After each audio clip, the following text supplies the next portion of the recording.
Least cost combination को हम producers equilibrium के नाम से या उत्पादक के संतुलन बिंदु के नाम से भी जान सकते हैं। तो ये टॉपिक को समझने के लिए सबसे पहली बात है कि आपको आइसोक्वेंट का पता होना चाहिए कि वो कैसे बनते हैं, और फिर साथ ही आपको बजट लाइन यानी आइसोकोस्ट लाइंस का भी पता होना चाहिए। तो ये सब ऑलरेडी हम करवा चुके हैं, तो आई होप कि आप कर लेंगे और या आपने किया हुआ होगा।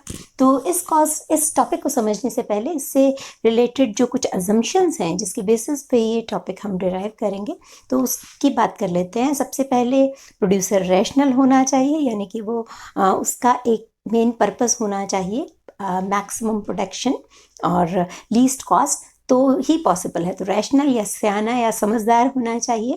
दूसरी बात है कि हमें जो भी इनपुट है हमारे यहाँ पर लेबर और कैपिटल है, तो लेबर कैपिटल और आप कितना खर्च करना चाहते हैं उसके बारे में पता होना चाहिए।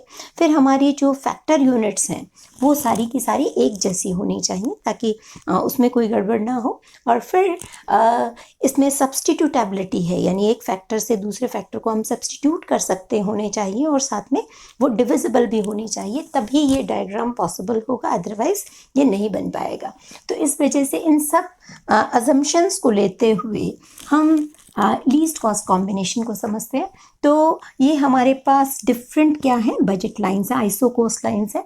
ये प्रोड्यूसर का बजट है जो उसने वो खर्च कर सकता है, लेकिन उसने बनाना कितना है, प्रोडक्शन बनाना उसने 200 यूनिट्स। तो 200 यूनिट्स देखिए, कंडीशन क्या है हमारी, कंडीशन ये होती है कि कहाँ पर होगा ये इक्विलिब्रियम, जहाँ पर marginal rate of technical substitution यानी जो आइसो क्वांट की स्लोप है वो बजट लाइन की स्लोप के बराबर होनी चाहिए। आइसो कोस्ट लाइन और आइसो क्वांट दोनों की जो बजट जो स्लोप है वो आपस में मिलनी चाहिए, और वो कौन से पॉइंट पे मिलती है, ई पे मिलती है।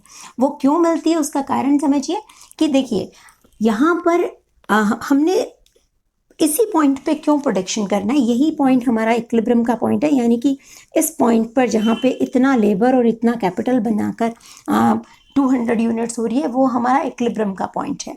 अब यही काम यहाँ पर भी हो सकता है। 200 यूनिट्स तो एम पे भी प्रोड्यूस हो रही है, एन पे भी है, पी पे भी है, क्यू पे भी है, इन सब पे 200 यूनिट्स प्रोड्यूस किया जा सकता है, लेकिन हम क्यों नहीं कर रहे हैं, क्योंकि यहाँ पर जो फैक्टर इनपुट है, वो जो कॉस्ट है, ये हायर कॉस्ट लाइन पे है। बजट ज़्यादा लगेगा, प्रोडक्शन उतना ही होगा।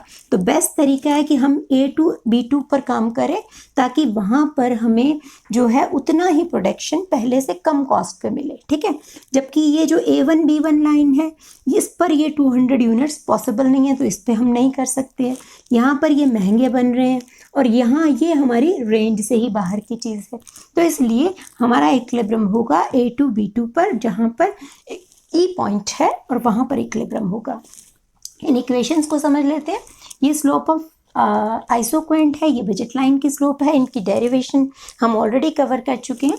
इसको हम MPL MPK के नाम से भी जानते हैं, है ना, डिराइव किया हुआ हमने। और ये प्राइस ऑफ लेबर का मतलब क्या हो गया, वेजेस, और प्राइस ऑफ कैपिटल का मतलब हो गया रेट ऑफ इंटरेस्ट, ठीक है। तो बेसिकली इसको क्रॉस मल्टीप्लाई करें तो हम ये कह सकते हैं ये लेबर का कंट्रीब्यूशन है, ठीक है, और ये उसके कैपिटल के कंट्रीब्यूशन है। जहाँ पर लेबर और कैपिटल का कंट्रीब्यूशन बराबर होगा, उनको वेज और उनका हिस्सा देने के बाद जहाँ पर वेज ये इनका कंट्रीब्यूशन बराबर होगा, वहाँ पर ही, जैसे हमने law of equi marginal utility में किया था, बेसिकली ये कंजम्पशन की थ्योरी है जिसको हमने प्रोडक्शन पे एक्सटेंड किया है। तो वो आप जब करते हो तो ये भी साथ में ही हो जाएगी, और ये कर रहे हो तो वो रिवाइज हो जाएगी, तो वहाँ पर आपका इक्विलिब्रियम होगा। तो होप आपको समझ आया। Thank you so much for watching. फिर मिलते हैं